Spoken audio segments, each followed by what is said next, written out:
La rupture, le Rwanda annonce donc la fin de ses relations diplomatiques avec la Belgique.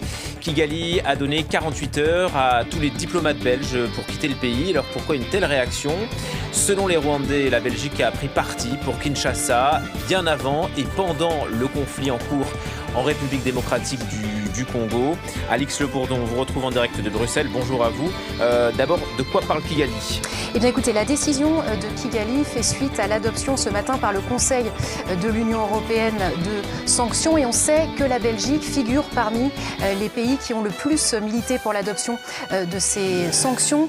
Ces sanctions prévoient l'interdiction de se rendre dans l'Union européenne ainsi qu'un gel des avoirs dans l'Union européenne pour 9 personnes, dont 3 hauts gradés rwandais, mais aussi le directeur général de l'Office rwandais des mines, du pétrole et du gaz. Cette rupture des relations diplomatiques marque une accentuation de crispation qui était déjà existante depuis quelques mois, puisqu'en novembre, la Belgique s'était abstenue lors du vote de la nouvelle aide de 20 millions d'euros et le Rwanda avait annoncé en février la suspension des programmes d'aide au développement belge dans le pays.